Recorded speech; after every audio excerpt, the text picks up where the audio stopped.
Hello friends, welcome back to my channel success education point with सपना।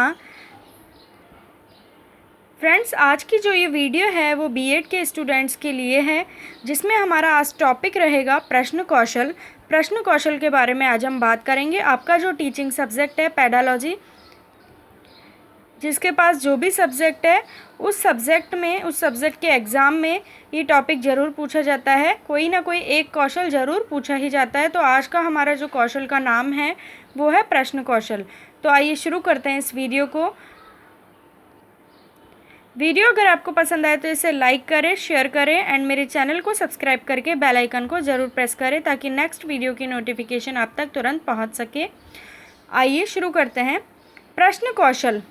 प्रश्न पूछना एक कला है और प्रश्नों के माध्यम से अपने शिष्य को ज्ञान प्रदान करना कोई नवीन प्रत्यय नहीं है। प्राचीन काल में गुरु अपने शिष्यों को विभिन्न प्रश्नों के द्वारा ही शिक्षा दिया करते थे। प्रश्न कौशल क्या है? प्रश्न पूछना एक कला के अंतर्गत है। कला है प्रश्न पूछना। प्रश्न पूछना कला इसलिए है क्योंकि प्रश्न कैसे पूछा जाए, किस तरह से पूछा जाए, ये भी एक कला है, क्योंकि हर कोई प्रश्न भी नहीं पूछ सकता।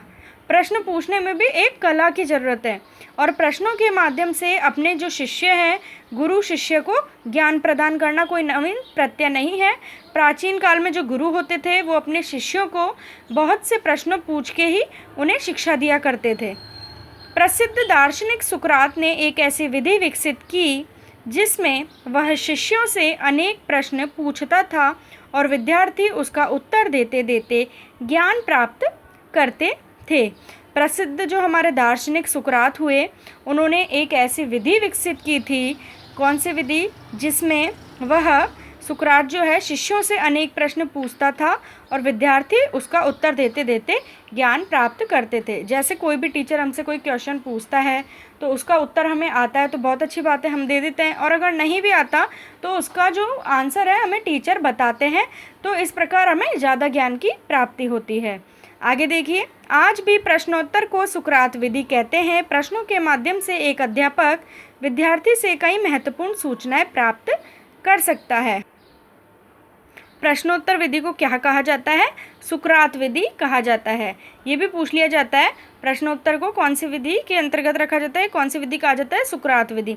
प्रश्नों के माध्यम से ही अध्यापक विद्यार्थी से कई महत्वपूर्ण सूचनाएं प्राप्त करता है। जैसे ही कोई भी टीचर हमसे कोई सवाल करता है तो हम उसका जवाब देते हैं। इस प्रकार से अध्यापक हमसे कई सारी सूचनाएं कि हम क्या जवाब देते हैं, किस तरह से जवाब देते हैं, इस माध्यम से अध्यापक जो है विद्यार्थियों से कई महत्वपूर्ण सूचनाएं भी प्राप्त करता है।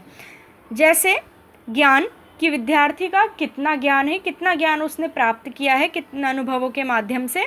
अवबोध, अवबोध का मतलब होता है समझ, कितनी उसमें समझ है किसी चीज़ के बारे में, कितना उसको ज्ञान है, कितनी उसको समझ है, कितना उसने प्राप्त किया है।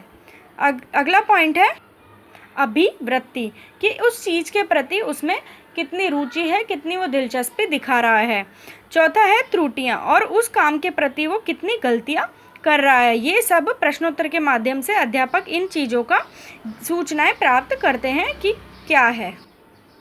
विद्यार्थियों का ज्ञान, अबोध का स्तर, विषय के प्रति अभिवृत्ति और ग्रहण किए गए ज्ञान में त्रुटियां इत्यादि। ये जो अभी मैंने पॉइंट समझा ये वही है। आगे देखते हैं प्रश्न का महत्व। आगे जो हमारी हेडिंग है वो है प्रश्न का क्या महत्व है। रायबर्न ने प्रश्न करना अध्यापन की दृष्टि से महत्वपूर्ण माना है। उनके अनुसार यह कहना अतिशयोक्ति नहीं होगी कि एक पाठ के सफल अध्यापन का आधार अध्यापक की प्रश्न कौशल योग्यता है। रायबर्न क्या कह रहे हैं प्रश्न कौशल को संबंधी?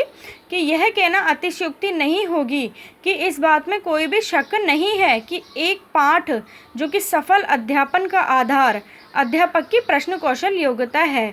क्यों? क्योंकि जो अध्यापक होता है उनमें भी प्रश्न पूछने की योग्यता होना अति आवश्यक है, कि प्रश्न किस तरह से पूछना चाहिए और कैसे प्रश्नों का उपयोग नहीं करना चाहिए जिससे कि स्टूडेंट्स कंफ्यूज ना हो जाएं। तो इसीलिए रायबर्न ने कहा है कि एक पाठ का अगर सफल होता है कक्षा में तो उसका आधार होता है शिक्षक की जो प्रश्न पूछने की योग्यता है। आगे अच्छे प्रश्नों की क्या क्या विशेषताएं होती है, अब ये पढ़ेंगे हम। प्रश्नों की भाषा स्पष्ट व निश्चित होनी चाहिए जिससे विद्यार्थी प्रश्न को समझ सके। प्रश्न जिस तरह से भी पूछे जाए उनकी भाषा बिल्कुल स्पष्ट, सीधी, सरल होनी चाहिए। सेकंड पॉइंट, प्रश्नों की भाषा बालक के स्तर के अनुसार होनी चाहिए। कैसे? जैसे बालक तो है कोई 5th क्लास का और हम उससे क्वेश्चन पुटअप कर रहे हैं 10th क्लास का, तो ऐसा नहीं होना चाहिए। प्रश्नों की भाषा जो है बालक के स्तर के अनुसार ही होनी चाहिए। अगला पॉइंट, एक ही प्रश्न में एक ही विचार होने चाहिए। अधिक विचारों वाले प्रश्न समझने में आसान नहीं होते। एक प्रश्न अगर पूछा जा रहा है तो उसमें एक ही प्रश्न पूछा जाना चाहिए। एक ही प्रश्न में हम 3-4 घुमा फिरा के प्रश्न ना पूछे तो वो अच्छा है। आगे, प्रश्न किस प्रकार से पूछे जाने चाहिए। पहला पॉइंट है, समस्त कक्षा को संबोधित करते हुए प्रश्न पूछना चाहिए। कि जब भी अध्यापक को कक्षा में प्रश्न पूछना चाहिए, पहले समस्त कक्षा को ये बताना चाहिए कि अब मैं प्रश्न पूछने जा रही हूँ या जा रहा हूँ, तो समस्त कक्षा ध्यान दे प्रश्नों पे। ऐसे ही नहीं पूछना चाहिए कि कोई किसी का ध्यान कहाँ है, कोई बातें कर रहा है, कोई क्या, और आपने प्रश्न पूछ लिया। पहले संबोधित करना चाहिए एक अध्यापक को कि अब मैं प्रश्न पूछने जा रहा हूँ या जा रही हूँ, फिर प्रश्न पूछना चाहिए। अगला पॉइंट, प्रश्न पूछने के पश्चात विद्यार्थियों को सोचने के लिए समय देना चाहिए। जब भी प्रश्न पूछ लें तो थोड़ा सा समय ज़रूर देना चाहिए विद्यार्थियों को सोचने के लिए। तीसरा, प्रश्नों को पूरी कक्षा से पूछा जाना चाहिए। प्रश्न कभी भी किसी एक विद्यार्थी से नहीं पूछा जाना चाहिए, अपितु पूरी कक्षा से पूछा जाना चाहिए। प्रश्नों को दोहराना नहीं चाहिए। पांचवा पॉइंट है, प्रश्न पूछते समय आवाज़ पर्याप्त होनी चाहिए। अगर क्लास में 50 स्टूडेंट्स बैठे हैं तो आपकी आवाज़ इतनी होनी चाहिए कि 50 के 50 आपकी आवाज़ को अच्छे से सुन सकें।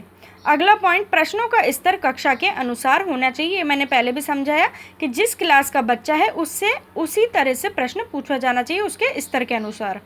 अगला, प्रश्न विषय वस्तु से संबंधित होने चाहिए।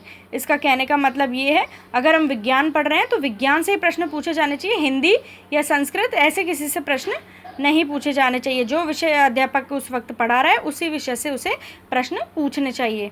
अब है कैसे प्रश्नों को नहीं पूछना चाहिए, जिसमें हमारा पहला पॉइंट है, हाँ या नहीं वाले प्रश्न नहीं पूछे जाने चाहिए। जो हाँ नहीं वाले प्रश्न होते हैं वो नहीं पूछे जाने चाहिए। अगला, सांकेतिक प्रश्न नहीं पूछे जाने चाहिए। उदाहरण के लिए, क्या तुम नहीं जानते कि श्री रामनाथ कोविंद भारत के राष्ट्रपति हैं। ये संकेत दे रहा है, तो ऐसे सांकेतिक प्रश्न भी नहीं पूछे जाने चाहिए।